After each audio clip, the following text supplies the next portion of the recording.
Alright, what is up everybody? It's Joe from JLW Games, coming at you with another cool video, talking about more Planet Coaster 2. So today they did post a new video on another coaster spotlight, so I was curious of what it was going to be, and it actually is a wing coaster by V&N, as we'll say, inspired by B&M.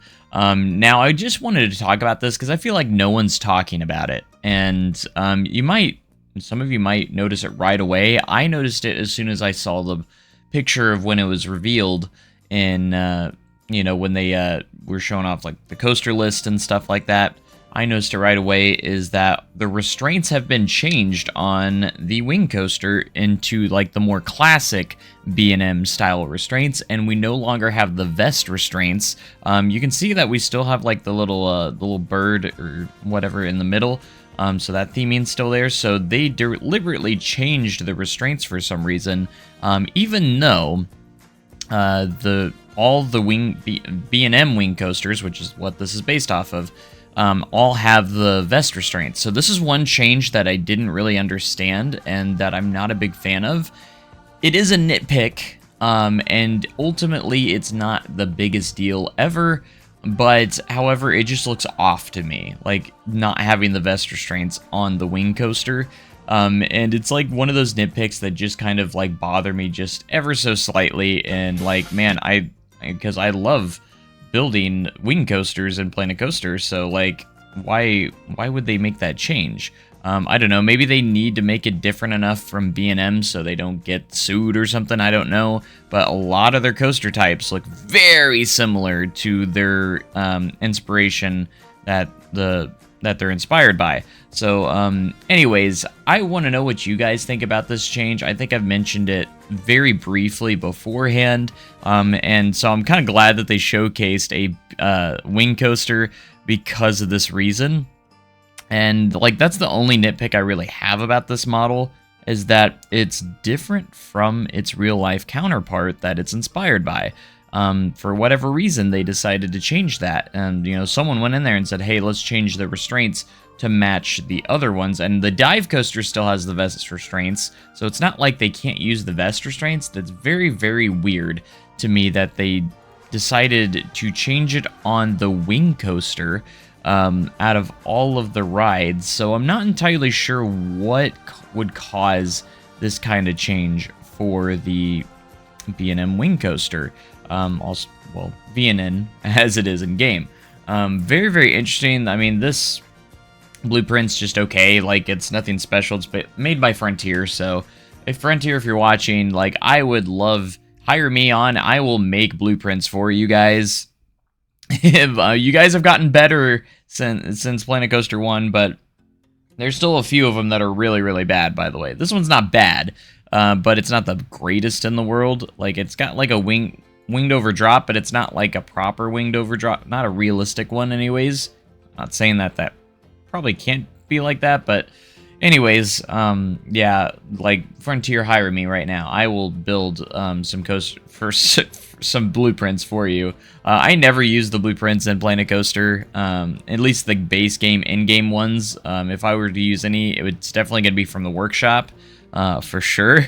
But yeah, I still love that Frontier is still putting out all of these every single day, that we're getting new spotlights, we're getting new content every single day, and I feel like they're going to continue to do that until launch, which is really awesome to see. So, like, look at the ground texture, by the way. It looks a lot better than the first game. I just got noticing that right from this shot. That's just came to mind. Look at the biome in the background. Like, it just looks so much better overall than what it used to. And then, of course, the POVs are a lot more smooth, which is also a huge bonus. And I don't know about the clearance on this support beam, but I'm pretty sure you would lose an arm there if you put your hands up. Just saying. A lot of people keep going on, and I do want to discuss this a little bit too. A lot of people keep going on about how bad the auto-generated supports are, and you really got to think about it. Like, we haven't had good auto-generated supports in roller coaster sim games in general. Like, there aren't good ones out there. So, like, to expect Planet Coaster to have like these ultra realistic auto-generated supports, sometimes it's probably very hard to program something to look good in the first place. So when you're like low to the ground and some of your, like normal elements like turns and hills, those supports are just fine. But I think it's really when you start to get in like inversions and kind of some different types of different elements that it's especially when you make custom elements, the supports aren't gonna know where to really do with those. So I think people are a little bit too hard on Frontier about the auto-generated supports, because honestly, I think this is probably the best they can do, and these are the best auto-generated supports we've had really in a theme park sim game to begin with. I mean, you go back to Roller Coaster Tycoon 1, 2, and 3, they're just literally like just straight pulls. So like, like give them a break. They are better than, I mean, I'm not gonna say this is better than Planet Coaster 1's auto-generated supports, because they're probably about on par with the same, but I never really complained about it because I felt like, and I feel like this poll's kind of in the way too. As long as they give us the tools to build our own custom supports like they have in Planet Coaster 1, I will be fine. I know it's a tedious thing to do, but if you don't like the supports, you can build them yourself. And something I kind of wish they would have had, something I think that would have been really good for players to have, is to be able to place custom supports individually, like throughout the track. So like you can do like a support editor within the coaster editor, and they have like a preset of different types of supports, and you can place which support goes where. Like you just click, like, oh, I have this support selected, just click on the track where you want it.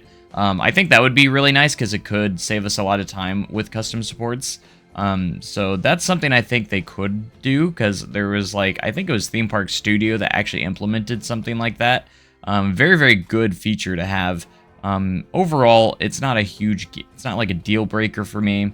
So anyways, stop complaining about the auto-generated supports. You can mention them. Like, I think it's good to give Frontier that feedback, but don't hound them and yell at them, scream at them, and tell them how awful they are doing of a job, because they have done so much with this game that there's so many things that make up for it. So, but yeah, I want to hear your guys' thoughts. What do you guys think about the restraints on this thing? Like, I still don't understand why they decided to change the restraints on this. Like, it still like baffles me, and it's very much doesn't make sense to me. Like, why they would change from the vest restraints, because as we've seen, the B&M the dive coaster still has the vest restraints, so it's not something like, oh, we had to get rid of this type of restraint or anything. Like, no, they decided to just change the wing coaster for some reason. I'm not entirely sure.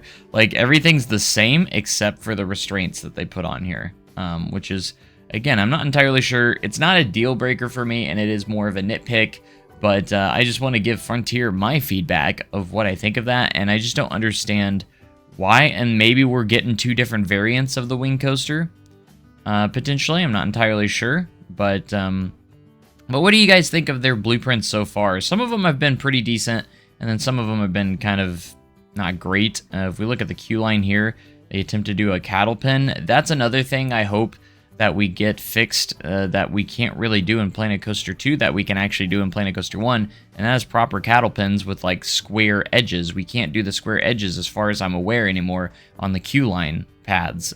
So that's something I hope that does get changed, because I do love I did like having the square edges for my queue lines. I don't want to have to do round ones. I want to have options for both, because I think it's important to have both.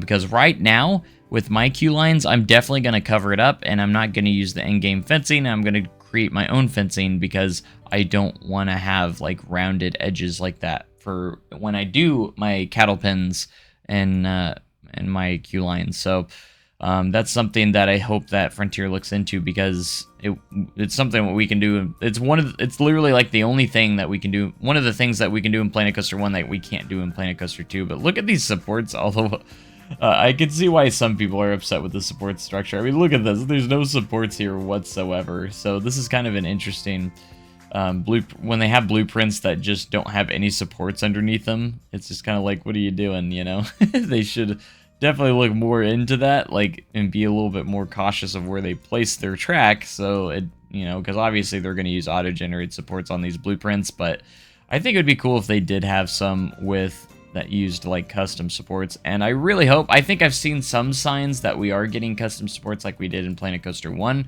where you can build it yourself. There are some signs, but I'm not sure if it's been fully confirmed that we are getting those pieces. We got those pieces later on in Planet Coaster 1. We didn't get them right away.